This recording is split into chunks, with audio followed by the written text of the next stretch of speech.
لا الہ الا اللہ، لا الہ الا اللہ، لا الہ الا اللہ۔ تو پہلی بیماری جو اللہ تعالیٰ دور کرتے ہیں وہ ہے پاگل پن، اور دوسری بیماری کوڑ پن۔ کوڑ پن کہتے ہیں چہرہ بدصورت ہو جانا۔ یہ بھی ہو سکتا ہے کہ برس کی بیماری ہو جائے، جیسے بعض عورتوں کو جلد بالکل سفید ہو جاتی ہے اور عجیب بدنما چہرہ ہو جاتا ہے، یا کئی مرتبہ جسم پہ تل اتنے نکل آتے ہیں، دانے اتنے نکل آتے ہیں کہ چہرہ بدنما ہو جاتا ہے، یا چہرے پر داغ پڑ جاتے ہیں کالے رنگ کے۔ تو چہرے پہ داغ پڑیں، چہرے پہ دانے بنیں، یا چہرے پہ برس کے نشان پڑیں، کوئی بھی چیز ہوگی وہ اسی کوڑ پن کے زمرے میں شامل ہوگی، جس سے کہ چہرہ انسان کا بدصورت ہوتا ہو۔ یہ بیماری بھی اللہ دور فرما دیں گے۔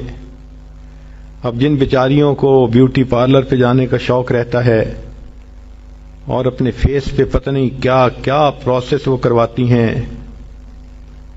تو ان کو تو چاہیے کہ وہ اس آیت کو یا اس فکرے کو بار بار پڑھیں، تاکہ اللہ تعالیٰ ان کے چہروں کی خوبصورتی دیر تک سلامت رکھیں۔ اور تیسری چیز ہے اندھا پن۔ اندھے پن سے مراد یہ کہ آنکھوں کی بینائی ہی چلی گئی، یا آنکھوں میں موتیا بند آ گیا، یا آنکھوں پہ اینک لگانی پڑ گئی۔ یہ سب ایک ہی بیماری کی تفصیلات ہیں۔ تو جن کی نظر کمزور وہ بھی پڑھ سکتی ہیں، یا جن کو لینز لگانے پڑتے ہیں، کنٹیکٹ لینز صحیح یا کوئی اور، اس مصیبت سے بھی جان چھوٹ گئی۔ اور جن کی بینائی چلی گئی، اللہ ان کے لیے بھی آسانیاں فرما دیتے ہیں۔ تو پاگل پن کی بیماری ختم، کوڑ پن کی بیماری ختم، اندھے پن کی بیماری ختم، اور چوتھا فرمایا فالج کی بیماری ختم۔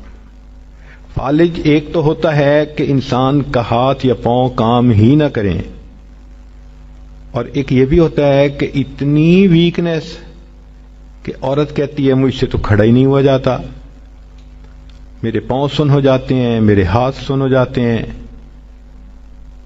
یہ ساری چیزیں کمزوری اور فالج کی ابتدائی سٹیجز ہیں۔ تو یہ سب چیزیں ٹھیک ہو جاتی ہیں۔ اب بتائیں کہ اتنی بڑی بڑی بیماریوں سے جس بندے کو بچنے کی خوشخبری مل رہی ہو، تو وہ تو پھر اس عمل کو کیے بغیر رہ ہی نہیں سکتا۔ اور یہ عمل دیکھو چھوٹا کتنا ہے۔ وہ جو فکرہ فرمایا حدیث میں وہ ہے سبحان اللہ العظیم وبحمدہ ولا حول ولا قوۃ الا باللہ۔ اتنا سا فکرہ پڑھنے پر اللہ چہرہ بھی پر نور بنا دیتے ہیں، میموری بھی تیز کر دیتے ہیں، اللہ تعالیٰ بینائی بھی تیز کر دیتے ہیں، اور اللہ تعالیٰ جسم میں طاقت بھی بھر دیتے ہیں۔ یہاں تک تو نیکیاں کمانا، گناہوں کو بخشوانا، فرشتوں کی دعائیں لینا، غمزدہ دل کو تسلی ملنا، اور بیماریوں سے محفوظ ہونا، اس طرح کے عمل بتائے تھے۔ اب ایک عمل سن لیجئے کہ دجال سے محفوظ ہونا۔ دجال ایک تو بڑا ہوگا نا، جس کو دجال اکبر کہتے ہیں، جو آئے گا اور بندے اس کے پیچھے لگ کر اپنا ایمان خراب کر لیں گے، جو امام مہدی کے آنے پر اور عیسیٰ علیہ السلام کے آنے پر ظاہر ہوگا، ان کے آنے سے پہلے ظاہر ہوگا، اور عیسیٰ علیہ السلام اس کو لد کے مقام پر قتل کر دیں گے۔ اس فتنے سے نبی علیہ السلام بچنے کی دعائیں فرماتے تھے، صحابہ بھی بہت ڈرتے تھے اس فتنے سے۔ تو انسان کا دل چاہتا ہے کہ دجال سے محفوظ ہوں۔ حدیث پاک میں ہے جو شخص جمعہ کے دن سورہ کہف پڑھے تو جمعہ سے جمعہ تک اس کے گناہ معاف، اور اگر وہ روزانہ پہلی 10 اور آخری 10 آیتیں پڑھ لے، اللہ اس کو دجال سے محفوظ فرمائیں گے۔ تو اس عمل کو کرنے سے ایک تو دجال سے محفوظ ہو گئے، اور دوسری بات اور بھی سن لیجئے کہ دجال دجل سے بنا. دجل کا مطلب ہوتا ہے فریب دینا، دھوکہ دینا. اور بچیوں عورتوں کو انسان کی شکل میں بھی کئی دفعہ دجال مل جاتے ہیں. وہ ان کی عزتیں لوٹتے ہیں، بہانے بنا بنا کے دھوکے دیتے ہیں، ان کو بیٹرے کرتے ہیں. تو اس عمل کے کرنے سے عورت بچی ایسے دجالوں سے بھی محفوظ رہے گی. کئی مرتبہ دل میں یہ خواہش ہوتی ہے کہ بس ہماری تو روح نکلے اور ہم جنت پہنچیں. نبی علیہ الصلوۃ والسلام نے اس کا بھی عمل بتا دیا. چنانچہ فرمایا کہ جو شخص ہر نماز کے بعد آیت الکرسی پڑھتا ہے اس کو جنت میں جانے سے صرف موت نے روکا ہوا ہے. جیسے ہی موت آئے گی اللہ اس کو جنت پہنچا دیں گے. اور آیت الکرسی تو اکثر عورتوں کو یاد ہی ہوتی ہے، تو ہر نماز کے بعد اس کو پڑھنے کی عادت بنا لیجئے.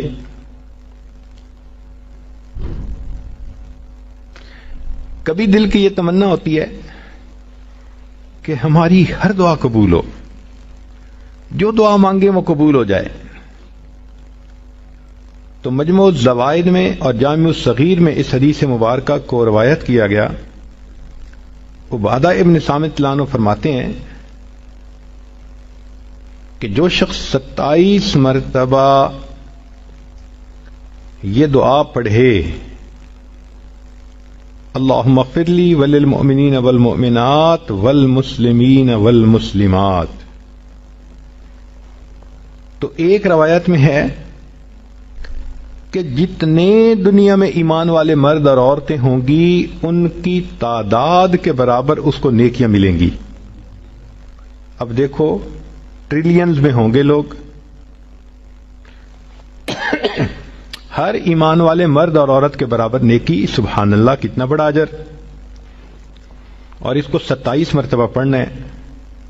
اور دوسری روایت ہے کہ جو شخص اس کو 27 مرتبہ روزانہ پڑھے گا اللہ تعالیٰ اس کو مستجاب الدعوات لوگوں میں شامل فرمائیں گے.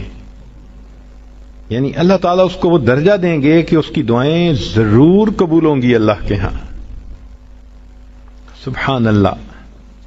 کئی عورتوں کو دیکھا، چاہتی ہیں کہ جی ہم تو عورتیں ہیں، گھر میں رہتی ہیں، بڑی تمنا ہے ہمیں شہادت کا رتبہ ملے. تو بخاری شریف کی روایت ہے اور اس کو امام ترمذی نے بھی بیان کیا. بریدہ رضی اللہ عنہ کہتے ہیں کہ جو شخص صبح کو یہ دعا 1 مرتبہ پڑھے اسی دن مرا تو شہید، اور رات کو پڑھے اس رات میں فوت ہوا تو اللہ تعالیٰ اس کا نام شہیدوں کی فہرست میں شامل فرمائیں گے. وہ ہے سید الاستغفار، اللہم انت ربی لا الہ الا انت خلقتنی وانا عبدک وانا علی عہدک ووعدک ما استطعت اعوذ بک من شر ما صنعت ابوء بنعمتک علی وابوء بذنبی فاغفر لی فانہ لا یغفر الذنوب الا انت. 1 مرتبہ دن میں پڑھ لیں، اگر دن میں موت آ گئی تو شہید.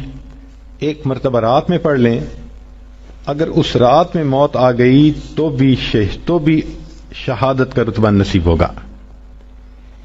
ابو داؤد شریف کی روایت ہے کہ جو شخص فجر اور مغرب کے بعد 7 مرتبہ یہ دعا پڑھ لے، اگر اسی دن موت آ گئی تو اللہ جہنم سے نجات کا پروانہ عطا فرمائیں گے. اور وہ ہے اللہم اجرنی من النار. اب بتائیں کہ یہ کتنا چھوٹا سا عمل ہے، صبح و شام اس کو 7 مرتبہ پڑھنے پر جہنم سے بچنے کا پروانہ مل جاتا ہے. سبحان اللہ. نبی علیہ الصلوۃ والسلام نے ارشاد فرمایا کہ 2 آیتیں ہیں جو شخص عشاء کے بعد پڑھے گا اس کو تہجد کے قائم مقام ثواب عطا کیا جائے گا. یعنی ان 2 آیتوں کے پڑھنے پر اللہ تعالیٰ اس کو ایسا ثواب دیں گے جیسے کہ اس نے تہجد کی نماز پڑھی ہے. اور وہ سورہ بقرہ کی آخری 2 آیتیں ہیں. حضرت علی رضی اللہ عنہ فرماتے تھے کہ کوئی عقل مند شخص ان 2 آیتوں کو پڑھے بغیر سو نہیں سکتا. ہم اگر پڑھے بغیر سوتے رہے تو علی لانوں کے نزدیک تو ہم بے عقل انسان ہیں. کتنے بڑے بڑے اجر ملتے ہیں اور زندگیوں کے دن گزرتے چلے جا رہے ہیں، ہمیں اس کا احساس ہی نہیں کہ ہم یہ فائدے اٹھا لیتے. یہ تو دریا کے کنارے پہ پیاسے کی مثال ہے کہ یہ خزانے اللہ کے حبیب نے ہمیں عطا کر دیے، کیونکہ ہم علماء کی صحبت میں بیٹھتے نہیں، سیکھتے نہیں، ہمیں ان اعمال کا پتہ ہی نہیں ہے اور اپنی زندگی کا وقت ضائع کرتے جا رہے ہیں. اب بات کو سمیٹتے ہیں. ان تمام اعمال سے کرنے پہ بیماریاں دور، غم دور، دل کا حزن دور، دل کو تسلی مل گئی، دعائیں قبول ہو گئیں، عبادتیں ہو گئیں، ثواب مل گئے. ایک آخری چیز دل میں ہوتی ہے کہ ہمیں قیامت کے دن نبی علیہ السلام کی شفاعت نصیب ہو، تو اس کا بھی عمل سن لیجئے. مجموع الزوائد کی روایت ہے اور ابو درداء رضی اللہ عنہ نے اس کو روایت کیا حدیث مبارکہ کو کہ نبی علیہ السلام نے فرمایا جو شخص صبح و شام 10 مرتبہ مجھ پر درود شریف پڑھنے کی عادت بنائے گا، اللہ تعالیٰ اس کو قیامت کے دن میری شفاعت عطا فرمائیں گے. اب 10 دفعہ درود شریف پڑھنا کون سا مشکل کام ہے صبح و شام؟ عورتیں مصلی پہ بیٹھ کے نہیں پڑھ سکتی تو کچن میں کوکنگ کرنے کے درمیان پڑھ لیا کریں. ہاتھ سے تو نہیں پڑھنا ہوتا، زبان سے پڑھنا ہوتا ہے، اور کوکنگ ہاتھوں سے کرنی ہوتی ہے. اور یہ آیتیں اگر یاد کر لیں، احادیث یاد کر لیں، دعائیں یاد کر لیں تو یہ تو کوئی ڈرائیونگ کی حالت میں بھی پڑھ سکتی ہیں، کوئی کوکنگ کی حالت میں پڑھ سکتی ہے، کسی کو فرصت ہے تو وہ گھر مصلی پہ بیٹھ کے پڑھ سکتی ہے. مگر ان تمام کو پڑھ کر ان کے اجر کو حاصل کر لیں، گناہوں کو بخشوا لیں. اور یہ عمل جو آخر پہ بتایا کہ جس کے کرنے پر نبی علیہ السلام کی شفاعت نصیب ہوتی ہے، اب اس کے بعد تو پھر اور کوئی تمنا پیچھے رہتی ہی نہیں. جس کو نبی علیہ السلام کی شفاعت نصیب ہو گئی، اس سے بڑی خوش نصیبی اور کیا ہوتی ہے. لیکن ایک عمل اور بھی ہے. آپ حیران ہوں گی کہ نبی علیہ الصلوۃ والسلام کی شفاعت ملنے کے بعد پھر کون سا عمل رہ گیا پیچھے. مزہ تو ہے کہ آپ کے ذمے لگائیں کہ اس کو حدیثوں سے ڈھونڈو، پھر آپ کو سمجھ لگ جائے گی کہ اس کو ڈھونڈنا بھی کتنا کام ہے.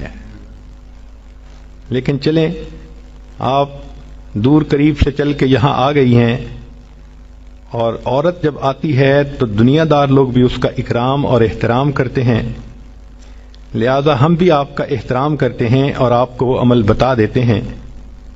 سنیے اور دل کے کانوں سے سنیے. نبی علیہ الصلوۃ والسلام کی یہ حدیث مبارکہ ہے جس کو منذر رضی اللہ عنہ نے روایت کیا. یہ صحابی ہیں اور یہ حدیث مبارکہ طبرانی شریف میں بھی ہے، مجموع الزوائد میں بھی. ایک دعا ہے، رضیت باللہ ربا وبالاسلام دینا وبمحمد نبیا. اس کو یاد کر لیں اور اس کو صبح کے وقت، فجر کے وقت 3 مرتبہ پڑھ لیا کریں. اس پر اجر کیا ملے گا؟ سبحان اللہ، حدیث کو پڑھ کے دل باغ باغ ہو جاتا ہے، دل خوش ہو جاتا ہے اور جی چاہتا ہے کہ زندگی کے آخری دن تک ہم اس عمل کو کرتے رہیں، کبھی چھوڑیں گے نہیں. کیا اجر ملا؟ منذر اللہ عنہ فرماتے ہیں کہ نبی اسلام نے فرمایا کہ جو شخص اس آیت، اس فقرے کو دن میں 3 مرتبہ پڑھے گا، میں اس کو ہاتھ پکڑ کر جنت میں داخل کرنے کا ذمہ دار ہوں گا. اللہ اکبر کبیرہ. واقعی اللہ کے حبیب صلی اللہ علیہ وسلم نے تو حق ادا کر دیا. یہ تو ہماری کوتاہیاں ہیں، ہماری نالائکیاں ہیں، ہم ان اعمال کو کرتے نہیں اور پھر سر پہ گناہوں کے بوجھ بڑھاتے جا رہے ہیں، شیطان کے ہاتھوں بے وقوف بنے پھرتے ہیں. اللہ تعالی ہمیں سمجھ عطا فرمائے اور ہمیں اپنی زندگی سنت کے مطابق کرنے کی توفیق عطا فرمائے. وآخر دعوانا ان الحمد للہ رب العالمین.